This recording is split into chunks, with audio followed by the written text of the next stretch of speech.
misalnya sekarang pandemi. Dulu kita below the line-nya, kalau untuk yang di pabrik, itu sistemnya ada offline.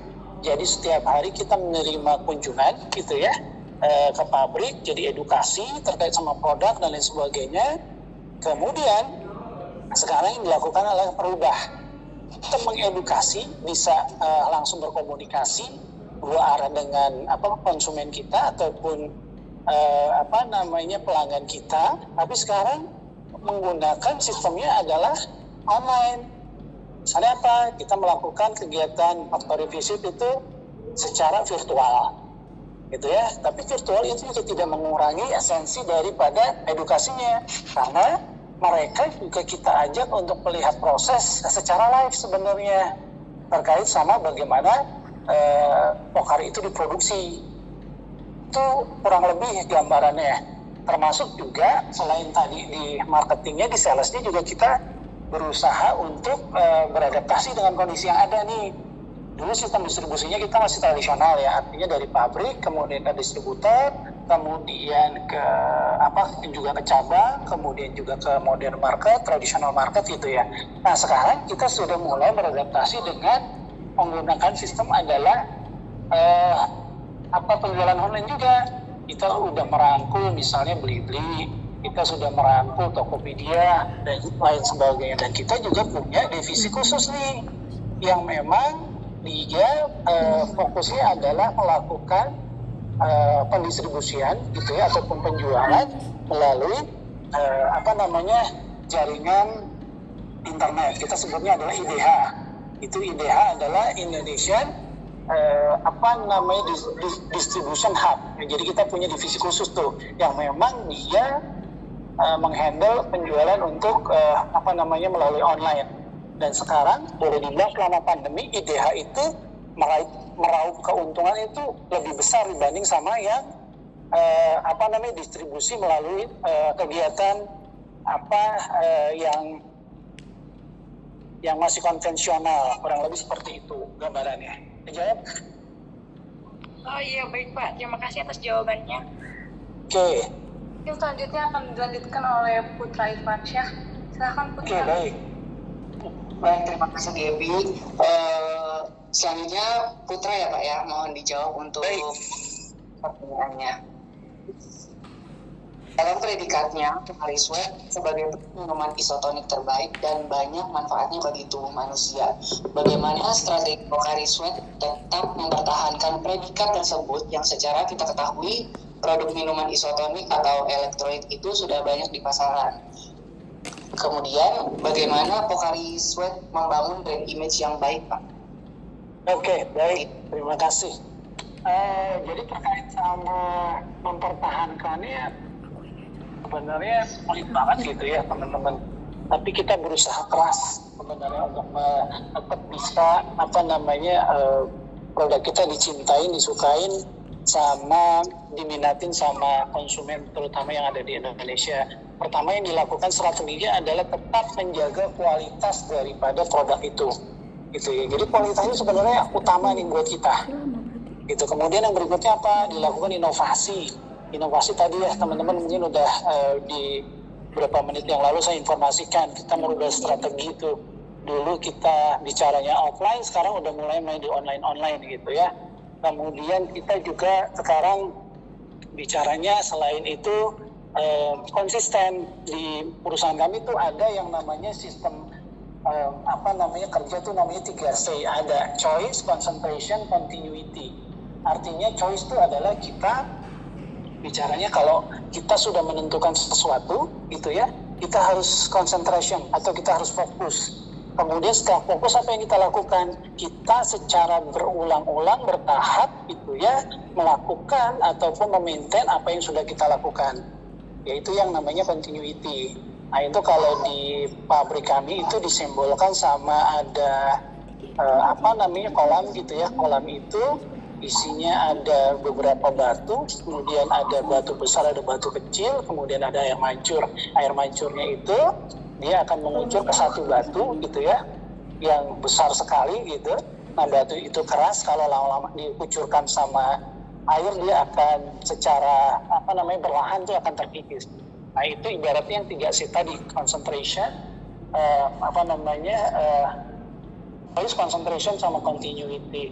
Nah itu yang kita saat ini sebenarnya lakukan. Selain itu juga kita berusaha bukan hanya kepada konsumen kita bersahabat gitu ya, tapi kita juga kepada pihak-pihak yang mendistribusikan itu, kita juga rangkul mereka. Misalnya kita hampir setiap tahun tuh ada yang namanya distributor gathering, ada yang namanya competition buat mereka-mereka grosir dan lain sebagainya. Kemudian kita juga ajak mereka-mereka gitu untuk bagaimana bisa mendistribusikan produk ini supaya mudah didapat oleh konsumennya. Itu kurang lebih yang kita lakukan sehingga kita alhamdulillah sampai hari ini masih menjadi market leader untuk kategori minuman isotonik terutama di Indonesia. Itu jawabannya kurang lebih. Ada yang kelewat nggak atau ada yang kurang nggak? Cukup Pak, bisa diterima. Terima kasih atas jawabannya. Baik. Kemudian bisa dilanjut oleh Farhana. Ya, terima kasih Putra. Selamat sore Pak. Sore ya. Ya, ini untuk pertanyaan terakhir nih Pak. Ya, apakah ada perbedaan cara pemasaran produk Pocari Sweat ini sendiri antara di Indonesia dengan negara lain? Oke, baik. Terkait sama ada nggak perbedaan gitu ya sistem pemasarannya sebenarnya secara SOP itu sama ya, sana sama sini, artinya di negara manapun sama mengandalkan tadi itu yang namanya teori above the line sama below the line. Tapi mungkin masing-masing negara itu kan punya culture tersendiri gitu, sehingga perbedaannya mungkin bagaimana kita bisa mendeliver aja sih dari yang tadi teori above the line below the line itu diterjemahkan di masing-masing daerah, di masing-masing negara. Misalnya kalau di Indonesia ini kenapa penjualannya boleh dibilang lebih baik ya dibanding negara-negara lain, karena memang kita kan dari iklim ataupun suhunya aja kita sudah mendukung banget ya, tropis gitu ya, sehingga bicara mengenai sesuatu yang berhubungan sama air pasti itu akan lebih mudah kita bisa distribusikan atau kita bisa jual di sini. Nah itu pun kita manfaatkan sebenarnya teman-teman. Misalnya yang tadi bicara mengenai below the line, kita coba edukasi dokter-dokter, perawat-perawat, bidan-bidan yang memang notabene mereka cenderungnya lebih langsung berhadapan dengan konsumen kan. Nah biasanya konsumen Indonesia kalau yang mendelivery message-nya itu dari mereka yang tahu atau paham mengenai kesehatan itu lebih believe dia, lebih trust gitu kan. Nah makanya kita rangkul mereka, misalnya kayak gini, dokter itu bisa mengedukasi nanti pasiennya. Pada saat pasien itu datang, misalnya sedang berkonsultasi dengan dokter terkait sama dia diare, demam berdarah atau demam gitu, kalau dokter yang bilang ataupun bidan ataupun perawat yang bilang misalnya ibu, bapak, adik, kakak kalau nggak mau dirawat sebenarnya mudah loh, banyak aja yang minum gitu kan, atau bisa nih mengkonsumsi yang namanya elektrolit gitu kan, misalnya diatur nih sehari berapa ataupun bagaimana cara dia minum dan sebagainya, itu kan bisa diatur sehingga mereka lebih percaya kalau yang menyampaikan mereka-mereka yang paham mengenai kesehatan. Makanya kalau teman-teman perhatikan, kita nggak pernah iklan terkait sama produk bahwa Pocari Sweat itu bisa lo digunakan untuk mereka yang demam berdarah atau diare, tapi secara prakteknya gitu ya, itu sudah berjalan dengan sendirinya tuh. Jadi image-nya bahwa dulu sempat kita punya image kalau demam berdarah udah Pocari aja beres lah, kalau orang diare kasih aja Pocari beres lah gitu kan. Dan kita nggak pernah iklan gitu. Tapi sebenarnya kita mengedukasi mereka-mereka yang mengerti mengenai kesehatan terkait sama manfaat daripada produk yang kita punya. Nah pada saat di delivery oleh mereka ke konsumen lebih trust gitu kan dibanding sama kita. Kayak gini nih, saya kalau bicara kayak gini kan teman-teman setengah percaya gitu, karena ya namanya orang yang kerja di situ pasti kasih yang bagus-bagus gitu kan. Tapi kalau biasanya kalau outsider orang lebih percaya gitu. Iyalah, karena apalagi kalau ada testimoni gitu kan, orang lebih beli lagi, lebih trust lagi gitu kan untuk bisa mengkonsumsi produk tersebut. Gitu sih kalau bicara sama atau enggak sih, sebenarnya sama, tapi ada beberapa yang beda terkait sama agriculture masing-masing negara tuh kan beda ya. Kayak misalnya kalau bicara Eropa, mungkin Eropa dia nggak bisa tuh bicara mengenai demam berdarah dan lain sebagainya, karena mungkin di Eropa nggak ada tuh penyakit kayak gitu.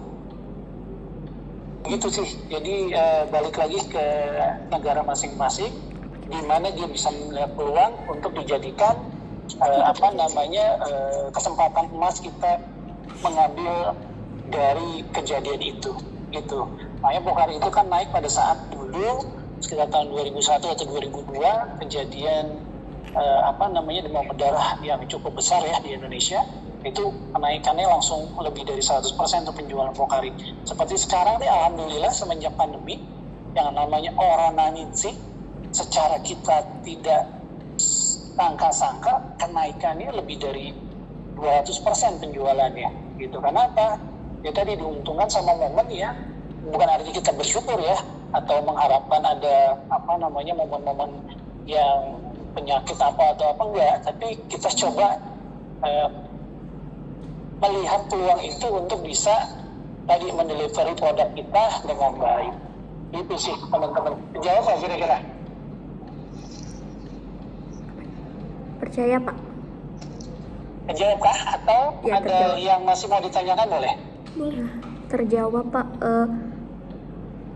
Bagaimana moderator Putra? Apakah sudah cukup waktunya atau boleh masih ada waktu?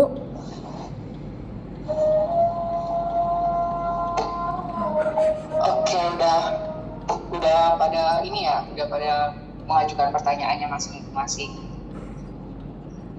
Iya udah. Udah kejawab semua ya? Maksudnya ada yang mengganjal ya? Kalau ada yang mengganjal boleh ini lagi, tanyakan lagi. Boleh Pak. Maaf Pak, mau tanya lagi gitu. Pak boleh nanya satu lagi? Sebentar ya Pak ya, karena jadi itu saja pertanyaan-pertanyaan dari kami. Sangat berjangkau sebanyak atas kesempatannya. Satu lagi. Ya udah. Selanjutnya Putra kembalikan kepada Ibu Ida. Mangga Ibu Ida. Rekam aja udah. Oke, baik ya. Jadi semua pertanyaannya buat tugas sudah selesai semua ya. Iya Sudah selesai. Terima kasih. Oke, baik. Karena setelah ini nggak ada tanya-tanya lagi loh, Pak Agus udah sibuk loh.